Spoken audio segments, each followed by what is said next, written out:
তো বিয়ের সিজন চলছে আর এই প্রচণ্ড গরমেও কিন্তু বিয়ে বৌভাত কিছুই মিস করা যাবে না। তো রেডি হয়ে গেলাম বৌভাতে যাওয়ার জন্য। তো চুলটা খুলেই বেশি ভালো লাগছিল, বাট এই গরমে তো চুল খুলে যাওয়া পসিবল না, তো চুলটা বেঁধেই নিলাম। আর গরমে নাজেহাল অবস্থা, ঘামতে ঘামতে শেষ, শাড়ির ওয়েটটাও ভীষণ বেশিই ছিল আমার। তো তারপরে চলে গেলাম বিয়ে বাড়িতে। আর বিয়ে বাড়িতে খাওয়ার ব্যবস্থাটা কিন্তু নিচেই, তো বউকে দেখতে আমরা উপরে চলে গেলাম। আর আমার বরকে বললাম বউর সাথে দুটো ফটো তুলে দিতে, বাট ও একটা ফটোও তুলে নিয়েও ভিডিও করে দিয়েছে। তো ওকে বললাম ঠিক আছে, পরে খাওয়া টাওয়া শেষ হলে যদি ফাঁকা পাই তো এসে ফটো তুলবো। আর এই যে দেখালাম ভদ্রলোককে, উনি হলেন মানে বর। ঠিক আছে, তো আমরা এরপরে একটু কোল্ড ড্রিঙ্কস খেয়ে নিলাম। কোল্ড ড্রিঙ্কস খাওয়ার পর চলে গেলাম খাওয়ার ওইখানে। আর এই যে দাদাকে দেখালাম, এই দাদার শালারি কিন্তু বৌভাত ছিল। তো এই যে খাওয়ার অবস্থা দেখুন, ভীষণই ভিড় ছিল। তো বেশি অপেক্ষা না করে আমরা বসে গেলাম, টেবিলটা পরিষ্কার করার আগেই বসে গেলাম, কারণ সিট পাওয়ার কোনো সম্ভাবনা নেই, এতই ভিড়। কারণ একদম পিক টাইম চলছিল, 3:15 বাজে সবার মেন খাওয়ার টাইম। আর এই যে দেখুন মেনুটাও দেখিয়ে দিলাম, দারুণ দারুণ আইটেম ছিল। তো তারপরে বসে গেলাম খেতে। তো থাল গ্লাস দিয়ে দিয়েছে আর লেবু কাঁচা লঙ্কা নিয়ে নিলাম। তারপরে দিয়ে দিল ভাত আর দিয়ে দিল ডাল। আর তারপরে আমার মেয়ের একদম ফেভারিট জিনিস কুমুরি। আমার মেয়ে কুমুরিকেই বলে পকোড়া।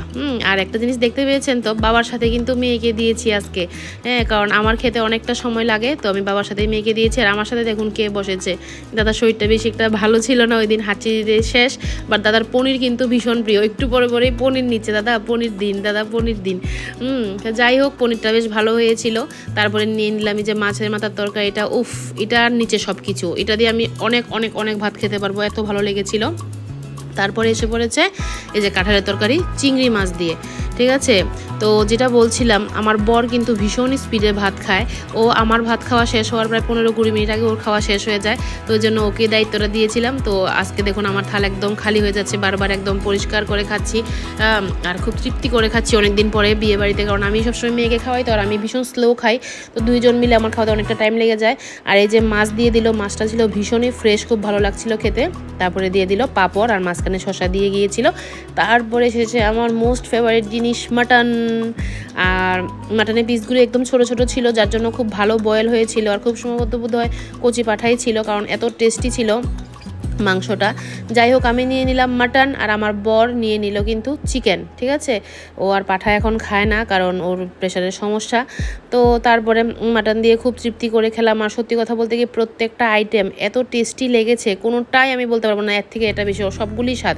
আর এই যে দেখুন একটা চর্বির টুকরা দেখিয়ে দিলাম মাঝখানে। আর তারপরে দিয়ে দিল চাটনি, উফ, আমের চাটনিটা দেখেই জিভে জল চলে যাচ্ছে, একদম দারুণ হয়েছিল। তারপরে আইসক্রিমও দিয়ে চলে গেল। তো আমি এরপরে পাঁপড় দিয়ে চাটনি, যেটা সবসময় খেলাম।